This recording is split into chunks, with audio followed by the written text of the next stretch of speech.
Hey, what's going on, everyone? I'm Gary Morris from Grafted In. This is the Grafted In Marketing Show. It's the show where I talk to marketing experts from around the world discussing their best strategies and off-the-cuff marketing methods that can transform your business. And so today I'm excited because I'm joined with Bond Halbert. For those that don't know Bond, he is a world-class copywriter. He's an instructor for inspiring copywriters. He is the author of the book, The Halbert Copywriting Method, Part 3, the simple, fast, and easy editing formula that forces buyers to read every word of your ads. His website, bondhalbert.com, has some great resources. And also there's an easy way to get on his email list there. He also has a few Facebook groups. Bond, I'll share those in the show notes as well. Bond, thanks for being here. Thank you for having me. I'm glad you're there. Yeah, I appreciate it. I've followed you for quite a while, and I'm sure we've been friends for well over a year or two, like friends on Facebook as close as you can be. And so I wanted to start off by just talking about a life hack, actually. This is not regarding copywriting or how business owners need to be thinking about copywriting, but something interesting that I saw on your Facebook wall. John Carlton posted a little life hack that you had encouraged him to do, which was deleting the Facebook app from your phone. So a couple questions. Is that app still deleted from your phone, or did you have to reinstall it? Okay. No, it is deleted. Okay. And how has just time in general changed since that? It's just been, it has improved my life greatly because you're no longer sucked down the rabbit hole. Now, some people, they're on Facebook and they've got, they're on with 5 of their closest friends, and, sure, and their friends are working and everything. So it doesn't suck up so much of their time. But when you have a large number of Facebook friends or following on Facebook, you need to, you can get sucked down the rabbit hole of, politics or culture wars. You can get sucked down the politics of like anything, and or just be pulled into a whole bunch of nonsense, and it's too easy for you. So the truth is, one of the things that you want to learn as a marketer, because this is a marketing lesson, is that the world is not as radically different from you as you think it is. Mm-hmm. And so everybody, you're like, well, that shows that you don't have discipline because I've got it on my phone and I don't look at it all the time. It's like, no, everybody's looking at it too much on their phone. Right. But you can't not have it at all, because in some cases, I'll give you a marketing tip right away, which is, my dad had this famous speech called the APOW BPOW speech. And it was about how you sorted your direct mail, because he was working on a direct mail piece and he was getting really kind of lackluster results. And he said, I'm going to imagine somebody put a gun to my head. Now that was his public speech, but he usually always put that gun to my head, because whenever he asked me something, he'd go, I imagine somebody's got a gun to your daughter's head. He wanted something. He wanted the ultimate, right, thing. And he knew that was my daughter. And I'd be scared of that than even me. Yeah. So he says, imagine somebody put a gun to my head, and then what would I do differently? This is actually the very beginning of where gun to the head marketing came from. It's a very common phrase. Most people don't know that that's actually where it came from.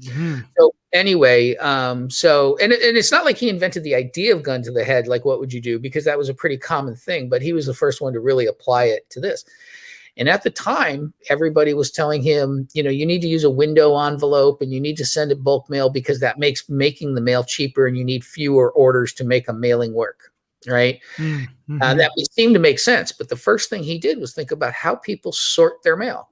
Mm-hmm. And he said, they come home from a hard day's work and they sit there over a trash can and they separate their mail basically into 3 piles. It either went into the trash, and then there was the A pile, which was notices, bills that you had to pay, letters from family, things you were going to open for sure. Maybe your favorite fish and game, newsletter. Yeah.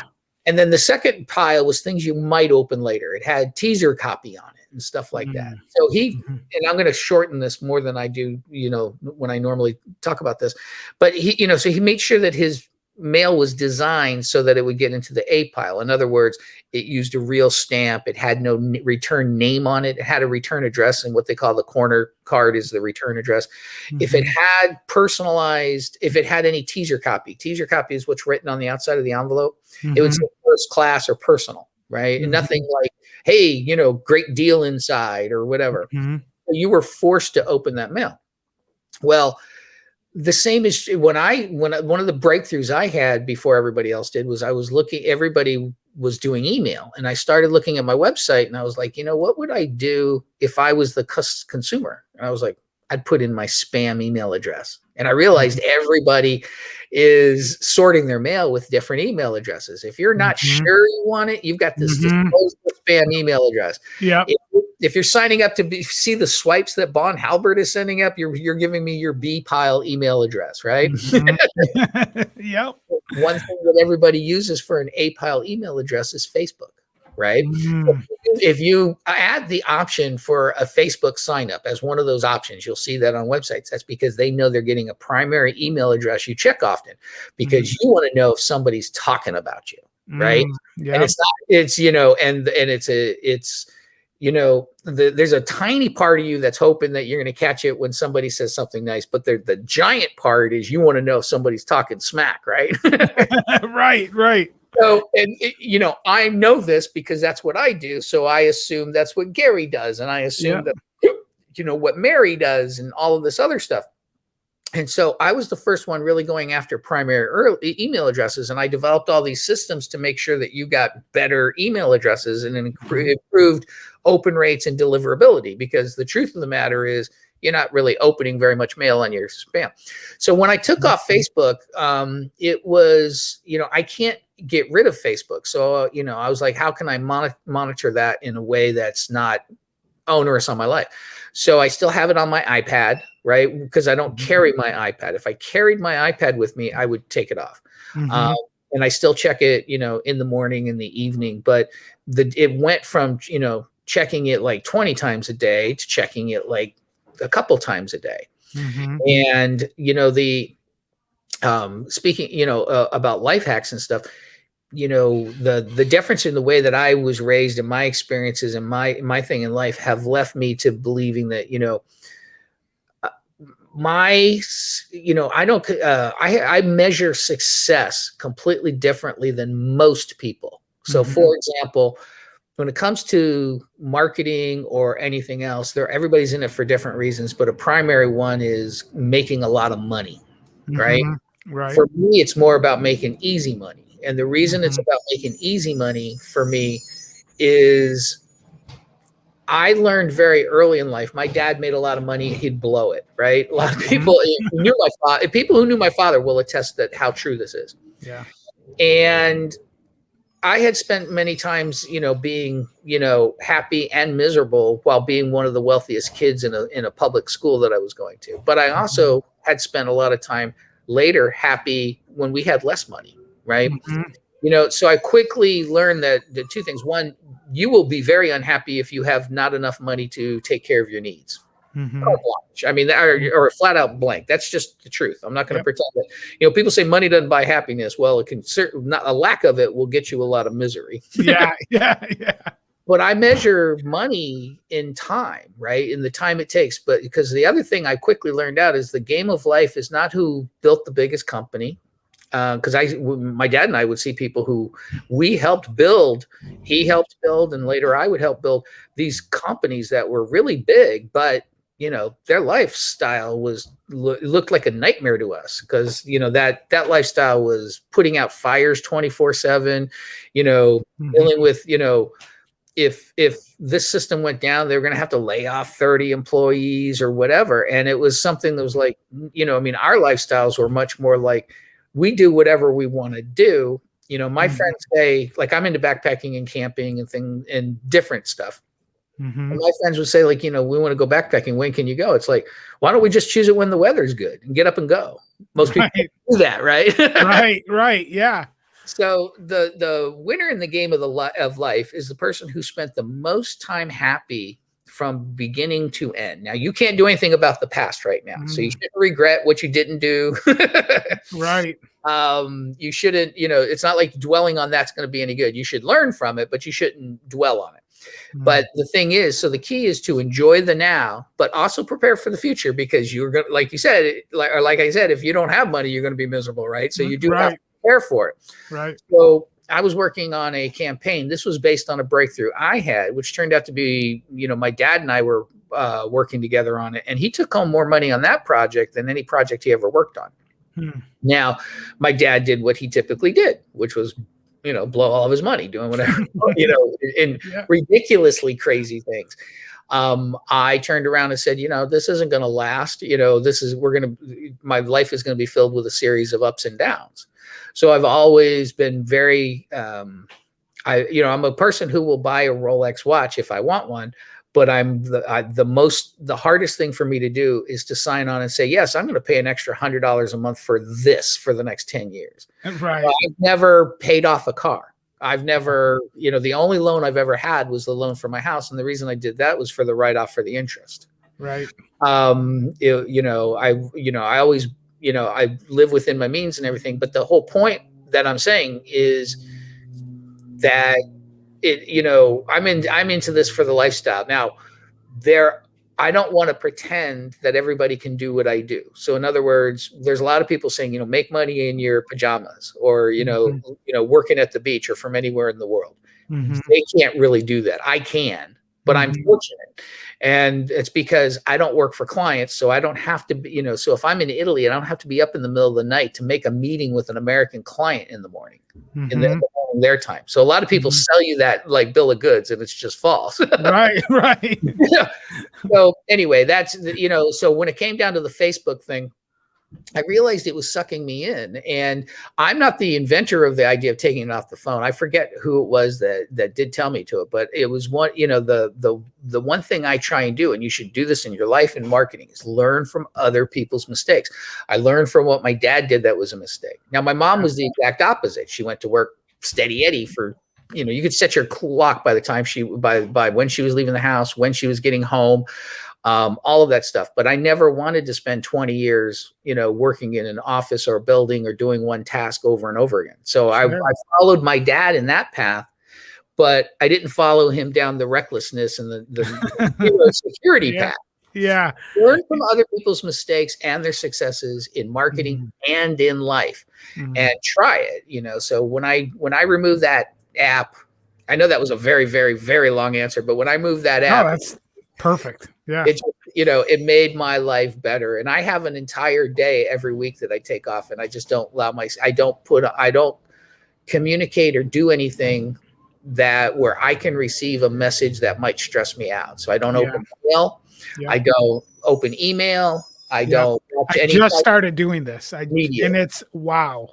It's a life changer. I mean, literally just shutting it all down. No technology, nothing that can just hit me from the side, and just be in the moment. It's huge. Yeah. It's great. So you had mentioned your dad would just spend stuff on like ridiculously crazy things. What's an example or two of something that he bought that is just outlandish? Well, it's the weird thing is he didn't want to buy Ferraris, or he wasn't a collector of anything. He wasn't a materialistic person in that thing. So I'll give you an example. He wanted this houseboat, and I remember because I was in charge of the money and cutting the checks for this stuff. So he wanted this houseboat. It was like 32 foot, and it was owned by a former astronaut. And, who, of course, the reason that was great is, astronauts are people who take meticulous good care of things. Right. So when he buys this thing, he says, look, I don't have all $50,000 for the boat just now, but I got 19, which was like his last 19. He goes, I'm going to send you that. That's the deposit. And if I don't come up with the rest of it, you can keep the boat. And so just hold on to it for me. It guaranteed that the guy wasn't going to sell it. And at the time, came time for the sale and the option to buy the boat actually had expired. I don't think he had the money at that moment to actually get the boat, but he was saved by the fact that somebody, it wasn't me, actually sent the letter and said, you know what, you're going, I want to buy the boat. and they gave him a smaller deposit, so he wouldn't have lost the entire amount of money. But but very quickly came up with the money for the boat. Anyway, so the boat's like that. And then he moves it to the marina he wants it to be in, and he pays to have it moved from, like, he always went from like the Florida Keys to Miami and would move it back and forth because he got sick of the slow island nature of the Florida Keys, and he'd go up to Miami. Then he gets sick of the fast paced, aggressive city, culture there, and then move back down to the Keys. And he just kept going back and forth. Anyway, so he decides that he wants to see, he would like to have this thing, have like wood floors. So he spends a bunch of money having wood floors. And then he says, actually, I want to go back to linoleum. So he'd tear it up. I would all tear it up and go back to linoleum. And he's paying marina people to do this stuff. And so, the rule of thumb, I guess, is if you're going to do something on a boat, just spend 3 times as much. And it doesn't make a difference whether they're painting, tiling, or doing anything. They're just like, no, we're boat people. We get, this on land might cost $10 an hour, but we're going to charge $60 an hour. Right. So in 1 year, I know it was like over 150, but it may have been over $200,000 just redecorating that boat left and right, going back and forth with his decisions. Wow. And he sank the boat twice too, because the inside, one of the you hook up your hose to the shore to get your sink running while it's in the dock in the marina. Yeah. This pipe had burst, and I think he was on vacation. He comes home and his boat is like underwater. But fortunately, the water inside the boat is fresh water. It wasn't water because it's filled with water, but it was fresh water. Raise the boat, drain it out. And this had happened like twice. My oldest brother actually now owns that boat. And he would have things, and he would just paint them and then not like it and have it painted something else. It was crazy stuff like that he would do. Yeah. For money, and that was his ability to make it, is because he was into it for the win and the persuasion and stuff like that. And that's a good thing to have. But yeah, well, and that's a good segue. You had mentioned the art of persuasion in a few talks I've seen over the years. What are some tips in terms of like how somebody should be thinking of persuasion and the impact that it has on a conversation or sales copy? Well, there's a lot of tips I could give you. One is, it's not I guess you could call it a formula, but the thing is, there's always, everything in marketing comes back to AIDA: attention, interest, desire, and action. And you have to know the right time to segue this. You have to understand the circumstances. So I'm having a conversation with you. I've already got your attention, and you're going to get up, and it's going to be very rude of you to get up and walk off camera and leave me, right? So you're going to listen to me finish the answer to the question. I already know I've got your attention. What do I need to do to drive your interest, right? And then and it flows back and forth, because you can drive interest and desire and compel people to act right from the beginning or in phases or whatever. So don't act like this is a template. Okay? But these are the ingredients that actually go into the recipe of persuasion. Sure. I've never said that before. That's the best description I can think of. Yeah. So what you are interested in most, are things that are counterintuitive to your brain, right? So things that make you go, and then you're also interested in things that are similar to you and to your lifestyle, to your emotional makeup, to things that relate to your life. You desire happiness. Everything is about going back to happiness. So you can say that all sales are based on fear or greed, right? But if you turn it back to happiness, and I don't mean greed in a negative sense, because that encompasses wanting to take vacations with your children, which is a wholesome, good desire, right? Okay. So, but the thing is, in all cases, you're trying to get back to happiness or get more happiness, right? So that's the desire part. And the action part is about motivating you and understanding how to take it and to do something now. Okay. And not to wait, because, in sales, delay is death. If you turn around and say, hey, we're going to be doing this, and if you don't take me up on this, we'll always be here for you, you're not going to get any sales. Okay. If you have to put in a sense of urgency, and you don't have to be fake about it. You can create a real sense of urgency. You can create a real bonus that's limited. You can create a real price structure that's going to change. Just change it for real. That's the key. Your reputation will stay good if everybody knows, hey, if you don't jump on it, these guys always do raise their price. Right. Yeah. So, but that's the same thing in person too. You have to so first you have to understand and walk in their shoes, right? And then you have to turn around and understand, human psychology, and by knowing this is what would make me feel this way in this position. So I was in a discussion in a clubhouse room last night, and people were talking about things like, I don't like to, I prefer to sell things with more desire and less fear. And I just, and you want to be authentic, or they want to do these things in these ways. The truth is, you are a different person on Monday morning than you are on Friday afternoon. So one of the things, like if I ask somebody for a favor, I usually ask on Fridays because they're in a good mood. And I'll ask that favor in a way that makes them say, yeah, we could do this and we'll discuss it later. So I'm not stopping them from going out the door on their weekend trip. Right. Yep. So what I'm doing is I'm saying, hey, hey, I got this idea. I want to do this thing. Are you willing to do this with me? And we can iron out the details later. Oh, sure. And I've got the yes and the commitment. Right. Sure. But when I need them to be in work mode, but not, hammered and productive, I shoot for a Tuesday, right? During the day. So I'm like, hey, you remember we were talking about this? Well, this is what we're going to do. And I'm making it easy for them because I would want somebody to make it easy for me. Yeah. Right. So this goes back to knowing yourself, just like the Facebook app thing, right? The thing is, you have to realize that no, it's I don't have control over this thing. I got to compartmentalize.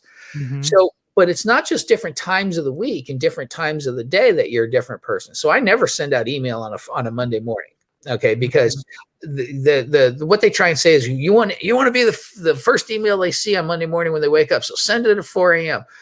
No, when I open my email on Monday morning, my finger's on the delete button. I'm trying to get it on my day. I'm just not, that's not me.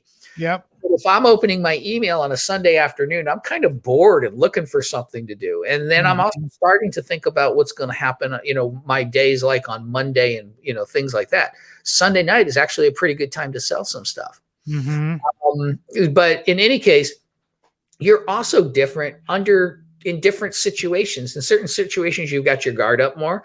In certain situations, you are, you're a different person during the same day on a Friday when you're pulling into the movie, the movie theater parking lot, than you are when you're pulling into your office on Friday morning. Okay? Right. Yeah. So you're still in a better mood on Friday than you were on a Tuesday or whatever, or, depending on, the situation, but you're a different person under different activities. Right. So you have to understand that. Now I'll give you an example of using all of this in non-marketing terms, because the one thing that my father, I picked up from him, and this is according to other people, is they're like, man, you persuade people to do all this stuff. And I got a friend of mine who's even better than I am at it. And I just, but they're like, man, everybody says you can't do this, and you go in and get it done. And my dad was able to do that too. They said, no, you can't. They changed one of the lists that he needed to mail in Washington, D.C. It was a big, gigantic list. I think it was from R.R. Donnelly. And they had moved it all to zip code order sort. But we were doing the mailings were, this was his, but he was doing the mailings based on last name. So he needed it in alpha sort. He needed it sorted by their alphabetically sorted by their last name. But they said, no, you can't do it. He got on a plane. He went to Washington. He came back with the list. Right. I had bought my truck, and it was brand new. It was the first of its kind, which is one of the short bed like Ford pickup trucks, because I wanted something that I could fish and take camping equipment, but not stink up the inside like a regular SUV. So, but I bought it out in Colorado, and for a long time, I just didn't take it in to get it registered. So I'm driving around, and every time I go in to get like an oil change, I'd have the dealer put on one of those new paper plates, right? So the thing looked brand new, and I was not getting pulled over or anything else, and for like 2 years. And I finally went in. It's a long story short, but what I wanted to do is I was under the misimpression that if I paid for it through, I would build credit if I started paying it off through my mother-in-law's, like she would get a loan for it and we'd start paying it off. And I was trying to build credit. I had the money for it. And then I realized quickly after a couple of months that wasn't going to work. So I just gave her all the cash to pay for the whole thing, right? Right. I was buying the whole thing off, but it was not in my name. So now I had to have this fixed, right? But I don't really have the paperwork and everything. And I walk into the DMV. And the DMV is notorious for, no, screw you, go away, or whatever. Right. And I'm like, okay, well, these people, yelling's not going to work. They've been yelled at in 500 times. Okay. And that probably just makes them laugh and cut you down even more. Right. Begging might work better, but I think begging doesn't work nearly as well. So I walked in and I said, I did two things. I said, I came in to try and find out and everything. You probably can't help me, but I just kind of, I need help. So I'm doing two things. One, I'm trying to they want to prove that I'm wrong and that they can help me. Yeah. Right. Yep. Number two, I'm giving them the chance to be the hero, to be my hero, not to succumb to me begging and not to succumb out of fear and reward me for raising my voice, because nobody wants to do that. Right. Right. So I walked out of there despite having no proof, no nothing, with the title and all the registration for my truck. Right. Right. So, because the lady's like, she's like, okay, well, you can fill it out this way and just explain it here. We were doing some insurance stuff for my, for a medical insurance change that was being done after the open enrollment, not through the exchange, but through my wife's work. And they're like, well, you can't, we'll just email it in because we don't talk to people over the phone. And then I said a couple things and they're like, okay, just write this. Right. So it got done. But the point was, I put myself in their mindset. I figured out in their position in that time what it is would stand out, what it is that would be different, what it is that an emotion that I could offer, an experience I could offer that would enlighten or better their day and better this other stuff. And it sounds manipulative and Machiavellian, but it's not. The truth is, marketing is like, it's a power. It's like money. You can use money to do bad things and you can use money to do good things. Right. Right. You can use a hammer to bash somebody's head in, or you can also use a hammer to build a house. It's, so when you learn marketing and persuasion techniques, it's not that you have to, if you're doing it for the greater good, and it's not like, I think this is the greater good because this is my belief, so I'm going to force these people who don't believe it into doing that. Sure. I always try and look for win-win-win-win situations where there's nobody who's a loser, right. So that lady who helped me out, had a bright spot in her day, right? Right. What I needed, there's nobody who was in any way, everybody got what they wanted. The police want me to have my car registered. Right. And I wasn't under any order to go do this. I was like, sure. I care this. Yeah. Yeah. So persuasion, you got to walk in the shoes of the prospects. You have to understand where they're coming from. You have to grab their attention, and that depends on the situation. You have to say something that is interesting, and then very quickly fuel their desire to do what you want them to do. And then, again, it's about them. Yeah. And then you have to kind of compel them to act. And each thing is different. So, people act like you got to send a long form sales letter and you got to have this massive risk reversal and you got to do all of these other things. And that's not necessarily true. You might be like, hey, for $7, I'm giving you this, this bit of information. And if it helps you get one more sale, it's worth 400 times that price. What do you got to lose? Right. I don't need to give you a risk reversal. I don't need to give you a 12-page sales letter. In fact, it looks weird if you do. Right. Yeah. They're already persuaded. Yeah. Well, that's okay. So let's shift gears a little bit in terms of like the, I guess, small to medium-sized business. Let's say they're doing under $5 million a year in revenue. And I've ran into, and I'm sure over the years, maybe you have as well, a lot of business owners that haven't even heard the term copywriting before, but they're pushing out direct mail pieces. They're even doing TV commercials. They're doing all kinds of traditional type like brand marketing stuff. When it comes to like their next ad, let's say it's a service-based business. It could be anything from like a roofing company to a car wash company or whatever. And they're about to sit down, and the business owner is going to write this piece of, he doesn't even know that it's called copy, but he's going to put together this ad. What is something that he or she should be doing this time around? Let's say they're going to drop $5,000 or $6,000 on the print and the postage, and they're going to write it. They've always written it. And I've come across this where there's business owners that have written their own copy for a decade plus, and they've just never even like A/B tested or anything like that. So I guess here's their postcard. It's in front of them. What are some of the things that they should be thinking of differently that a copywriter thinks through versus what a business owner doesn't typically cover? Okay, I'm going to change the question slightly so that you get a better answer here. Okay. A lot of people think that the copywriter does this or does that, but the truth is a great copywriter, what they really are is a marketing expert. So what it is I'm not going to use better words than you are. What I'm going to do, I mean, I am better at that, using the words than you are, because I'm a copywriter, but that's not going to make as big of a difference in the fact that I am going to do better marketing. I'm going to figure out a way to make them a better offer. I'm going to figure out a way to do it. So I'll give you an example of better copy, but I'll give you a much better example of a better offer. Okay. And so this is why working with clients sucks. Okay.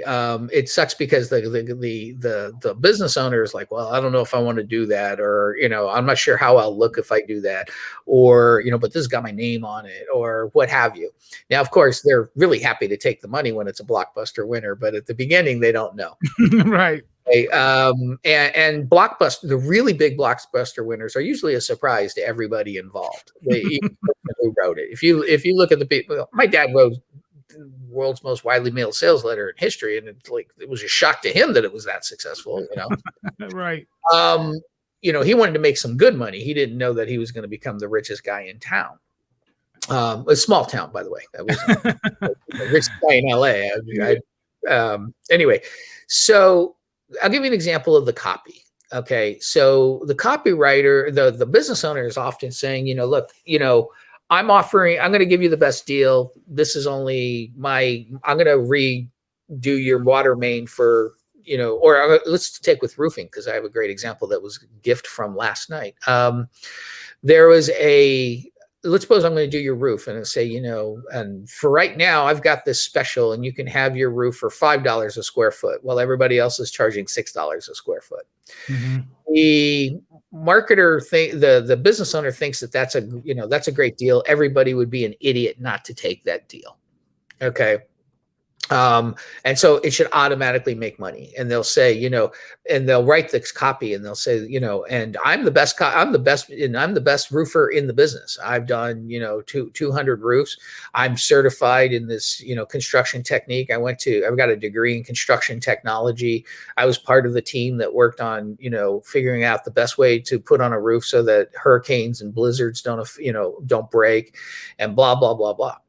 Well, the good copywriter is going to change those words, and the good copywriter is going to say, oh man, I went to go get my roof done by a roofer one time before I was a roofer, and these people were a disaster. I didn't know if they were going to rip me off, and, they're stepping in the shoes of all the concerns that somebody buying a roof would want. I had heard nightmares about other roofing companies taking $50,000 down payment, or, $10,000 down payments, and then filing bankruptcy and walking away with the money. Right. So I'm now making you scared to work with other people and stuff like that.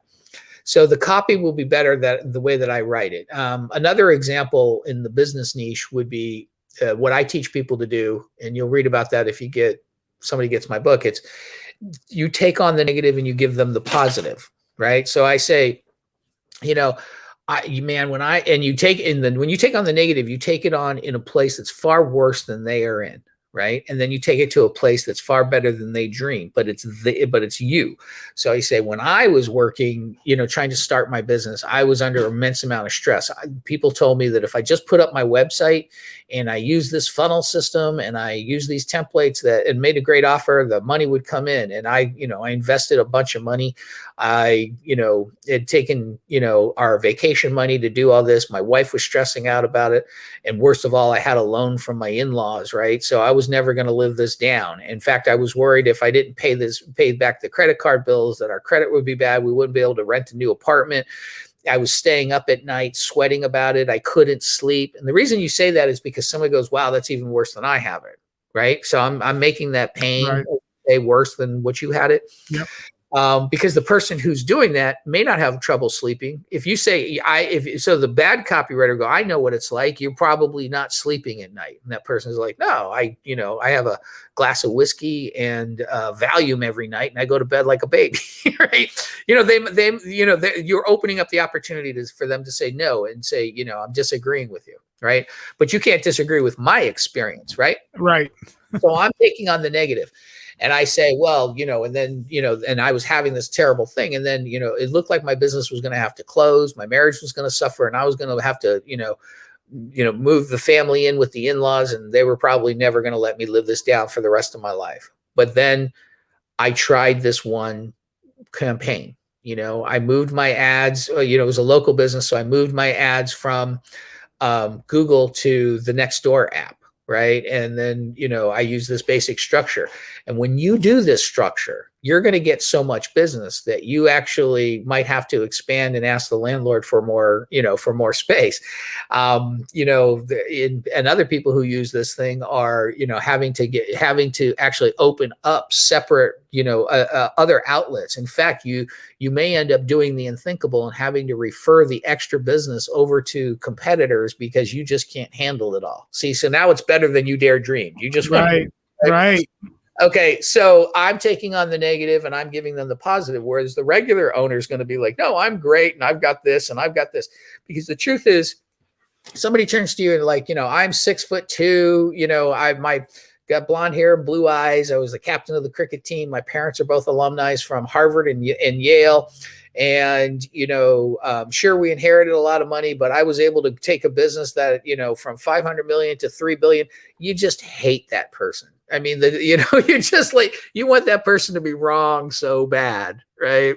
Right. Yeah. Yeah. They're the tacky person in the room that's like trying to outshine everyone. And you're just like, oh, I feel used. So that's copy. Now, let me tell you about a great marketer, though. And this example was brought up in a meeting last night, and it was with one of the guys that I really, really admire. His name's Paris Lampropoulos. I'm surprised I can even pronounce his last name. I used to call it. Anyway, but Paris was talking. They brought up roofing, and they were talking about fear and greed and stuff. And like, of course, nobody wants to buy a roof. You do it out of fear. You do it out of fear that you say, if you don't get a new roof, and winter's coming, and if you don't get a new roof and there's a leak in it from the snow and the rainstorms, it can cause 3 times the amount of damage. And instead of being with a $10,000 thing, and your insurance probably isn't going to cover it and everything like this. He says, but I know I do, know what it's like for dealing with roofing contractors. They come in, they make a huge mess.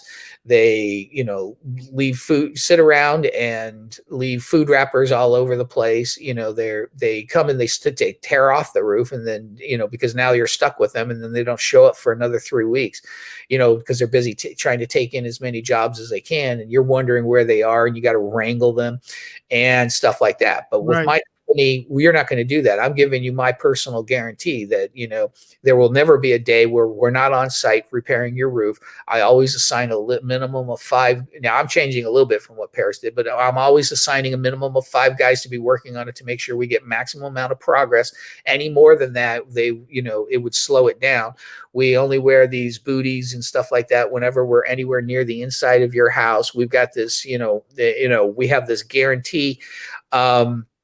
that should anything happen, we have another professional company that does, high quality plaster and repair work, for museums. If something should happen, and we've got an insurance that makes sure that that's covered no matter what, we're giving you a much better experience, right? That's what a marketer does, right? They change that deal. Okay. So if you're hiring a good copywriter, okay, so here's the worst copywriter, which is still worth hiring. We'll turn around and go into my group, the Gary Halbert Copy Club, and say, hey, can everybody send me your swipes for roofing, right? So now that client's roofing ad is going to look like everybody else's roofing ad. Okay. Right. It's going to be an amalgamation of all the other roofing ads. So that's good. That's the basic claim, but that's better than doing nothing. And that's better than just saying, hey, we're B3 roofers, Right. It's at least it's going to probably have a call to action, and it's going to be better than doing nothing. A better copywriter is going to turn around and look at swipes in different industries and kind of come up with something unique and let me talk about you. What's your brand all about? And, blah, blah, blah. It's going to incorporate the same principles as the first copywriter's ad, but the second, the best copywriter is going to be first and foremost working on, okay, listen, this is what I want to say. Can you make this true? And they'll say, well, but we don't wear these little booties.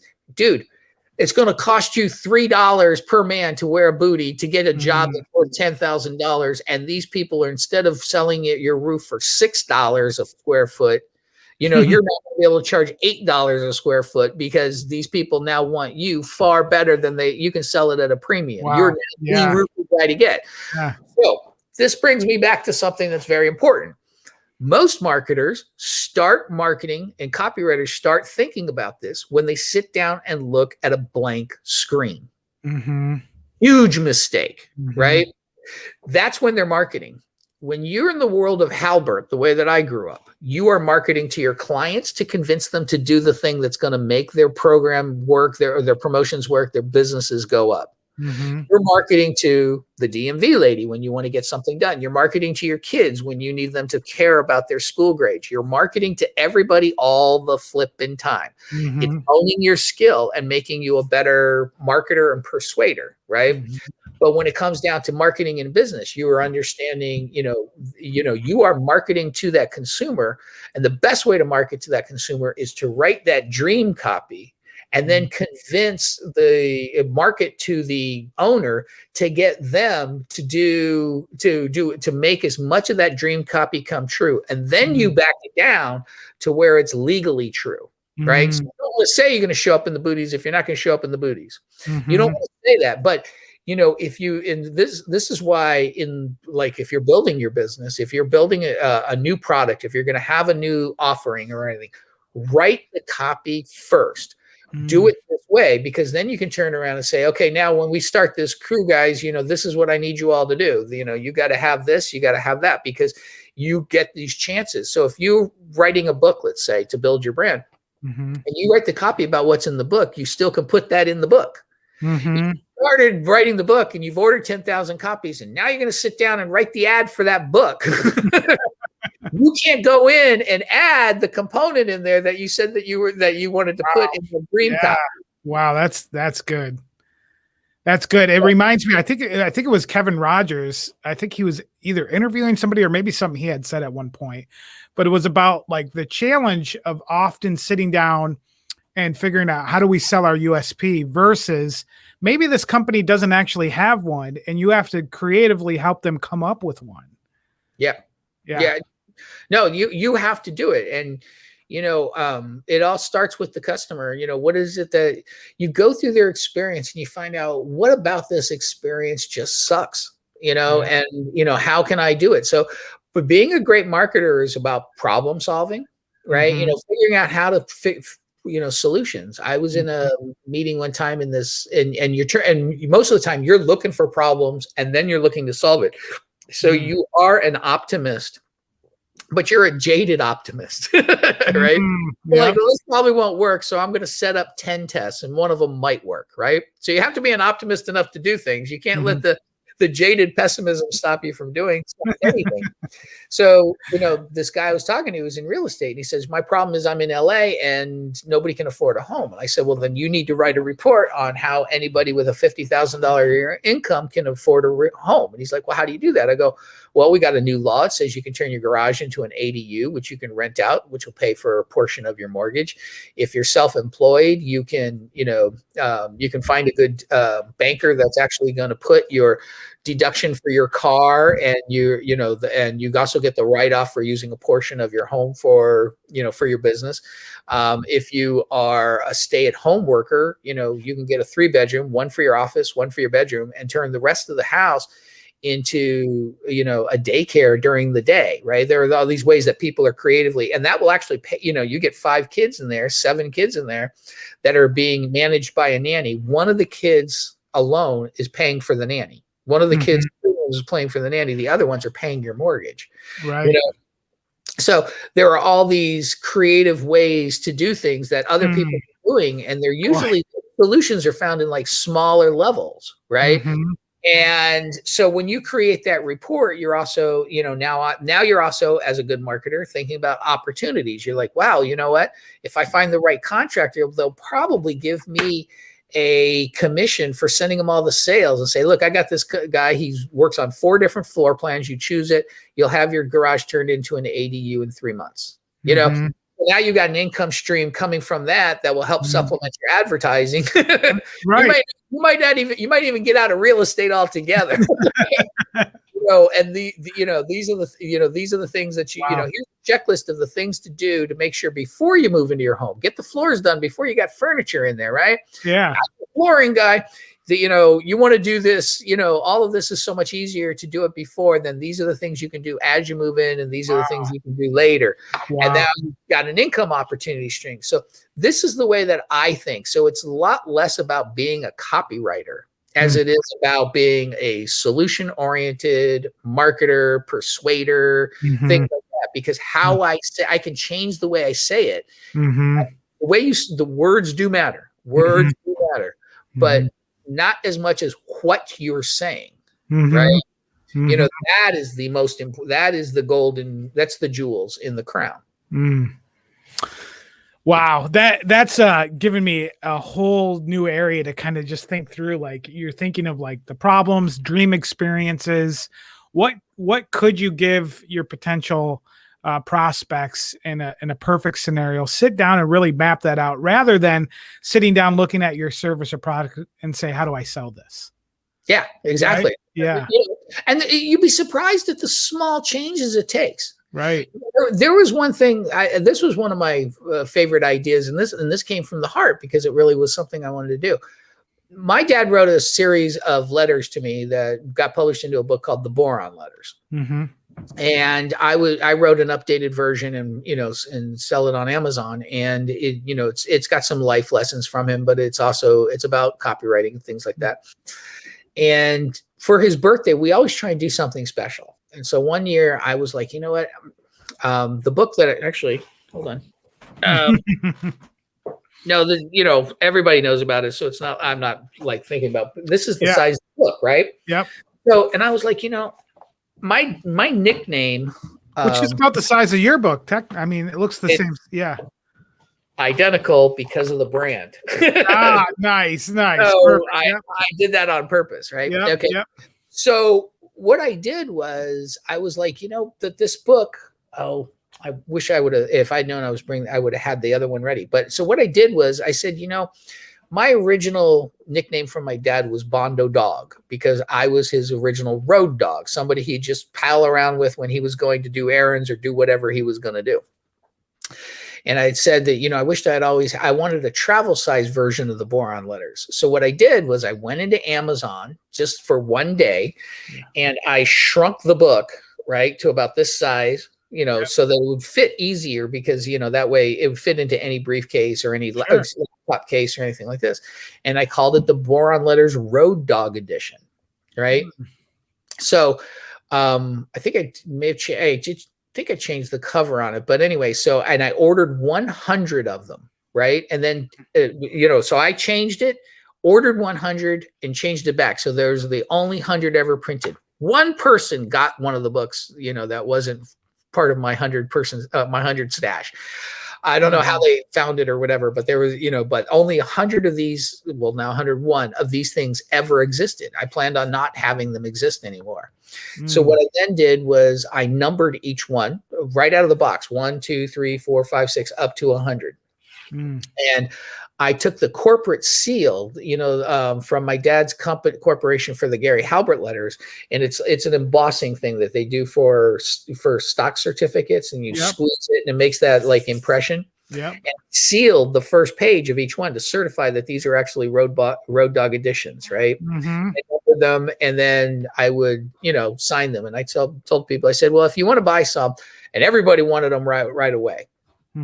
So I, said okay to the first batch of people, and then I shut it down, right? And then what I did was, the only way you could get one of the Road Dog editions was you really got them for free. And the way that you did that is, and it wasn't like, hey, you do this, I'll do this. It wasn't a you scratch my back, I scratch your back situation. What I did was I would send it to people who were instrumental in helping the Halbert brand. And so and of course, what is it you did when you received one of these rare Halbert editions that says number 6? First thing you did was you went onto Facebook and said, look what I got. Right. And then people would say, what's that book? Oh no, this is Gary Halbert's book where, his the famous letters that he wrote to his son and stuff like that. And the thinking behind it was not to really do it that way. It was because I really wanted that. And then I figured some other people might want it too. That's why I did 100 of them. Right. And I kept it special. So when you talk about sense of urgency, right? It was like, okay, you can only, you can't get them anymore. And then if I did another edition of the Bourne letters, like let's suppose I did a pocket edition or something, right? Everybody's going to know, no, he doesn't come out with them again because I kept to my word. Yeah. They're like, if he says there's only 100, there really is only 100, and you better jump on it right away, because otherwise, it's never not coming back. Yeah. Never coming back. Yeah. And so there were other things that I was doing that, some of the stuff you're like, okay, that's kind of slick. So I threw a special webinar when I launched the book, and I said, anybody who buys a copy of the book, and even the older versions of the book that my dad sold a long time ago, if you show a picture of that on Facebook with your face on Facebook and you tag me, I will give you into a special webinar, and I'll give you some email marketing lessons, that were learned. In fact, I think me and Big Jason did one called Email Marketing Lessons from Prison. So everybody started, you go on to Facebook, and there's if you were a copywriter, 3 buddies going, hey, look, right, tagging me. And they would say, hey, what's that about? Right. So it was free advertising. They were advertising for me, and they could, I told them they could use the Kindle edition on their phone, or they could use the book, or they could, use any edition that they wanted. And it quickly, blew up and brought the book back to number 1. This was after I had already launched it, and it was number 1. Wow. So, it's thinking outside the box. It's there's persuasion tactics in it. It's marketing, but it all starts with understanding other people, which often starts with a real raw understanding of yourself. And so that business owner, circling all the way back to your original question, make him go understand what it's like to be a roofer, to be a roofing customer. Go sit. If you could, this would be ultimate. I'm not saying you could. Go sit at someone's house who doesn't know that you're a roofer, that's a friend of yours, right? Or something, and watch them go through the struggle of trying to figure out how to hire a roofer, because now you're going to find out where they're looking for a roofer. Talk to them about and they'll find out the anxiety and the pain they have and the concerns they have and their desires, right? So now you're knowing what they want, what they don't want. Sit through the process and listen to them bitch and complain about the roofers and why they do it. Now, a normal business owner will turn around and say, oh, well, they've got to do that because their insurance won't allow them to do this, or blah, blah, blah, blah. They will make excuses for why the industry sucks the way that it exists. Truth is, a great marketer or anything's like, well, we could solve this way. We could solve it that way. Yep. It reminds me of Dan Kennedy once talked about financial advisors not and then instead they just like put together a book of past clients getting something that they wanted through. They didn't say it was through financial advisors, but they were able to leverage past client successes and position it in a way that it technically wasn't testimonials. Yep. Yeah. You got to get around stuff. I mean, you can, I mean, ask me later on. There's a buddy of mine. I don't want to, he'll let me share what he's doing later on. But if it's working, it's one of these great systems and everything like that. But I'll share things. I know a lot about what's going on behind the scenes with things, but I don't share it until it's made its mark. Yeah, well, it's not just made its mark, but it's like they're no longer, worried about somebody else learning about that technique. But, great copywriting or great marketing has usually got like 3 levels to it. The first basic level is, here's who I am, here's what I got, here's what it'll do for you, here are the features, here are the benefits. Mm-hmm. The second level is something that marketers think that they catch on to and know, oh, that's the classic bait and switch or whatever that is. Mm-hmm. Or that's just a gimmick to get attention, and they think they understand on that level. The third level is a hidden psychology thing that they do not know. Mm-hmm. And my favorite example of it is there was a guy who was a used car salesman out here called Cal Worthington. And he ran these ads that said Cal Worthington and his dog Spot. And his dog was never a dog. It was a monkey, an elephant. It was all these like circus animals in each of the different commercials. And he'd talk about, I'll stand on my head to beat any deal. And you come on down. And they'd show these great car prices. So the first level, you're like, okay, well, he's getting your attention, but with the dog, and it's funny and it's cute. I'm going to go down. But the reason you went down there was because you saw that price, and it was a bait and switch, But the real genius behind it was he advertised up here in LA where but he kept his car dealership down about, a place that took you about an hour to get to, right? So because he knew that when you came down there and found out that those cars you were looking for were already gobbled up, you were already spending that time thinking about showing up in your new car to work on Monday, and you were thinking about the road trip you were going to take. You were so amped and desirous of having a new car. His used car salesman had a field day, and they sold more used cars at higher prices than any other dealership in the nation, because they knew the psychology of what they were doing was completely hidden. Wow. Well, we are at the hour mark. I want to thank you for your time. There's so much more I'd like to cover, so maybe we can have you on another show. Sure. But ironically, you've covered quite a few of my questions before I even had to ask them, so I appreciate that. Sorry, I guess no. I was like, oh, he just hit on the one I was about to ask, so it was actually very efficient. So I appreciate it. Yeah. So in terms of where people can connect, first of all, it's typically going to be copywriters that are connecting with you, right? Okay. Well, but you can connect me with that. But if you're a business owner, I've got 2 real good fortes. All the proteges of my dad learned all the same things, but we all kind of focused on a different angle. Mine was the big idea. So mine was more like, how do you, like the example I gave you. But I'm also very good at teaching copywriting, because I was studying how to teach copy from an early age too, because after being, hearing all the lessons 50 times, I started to learn how to make them faster or make them sink in better and stuff like that. But so I'm okay whether you're a copywriter or a business owner. Okay. All right. And where is the best way for them to connect next time? If you're on Facebook, you want to join the Gary Halbert Copywriter Club. And when it says, where did you hear about the club or Gary Halbert, you just mention Gary's name here. And I will let you in, or make sure that somebody lets you in. You can also follow, sign up at my list at the bondhalbert.com, bondhalbert.com. And of course, we run we also run the Gary Halbert letter, which is kind of like the online, epicenter of the direct response copywriting world. Because eventually everybody hears about who Gary Halbert was, and then they eventually find the letters and like, oh my God, and we try and preserve and keep that going. So that's another place. So sign up for bondhalbert.com, sign up for thegaryhalbertletter.com, and sign up for the Gary Halbert Copy Club.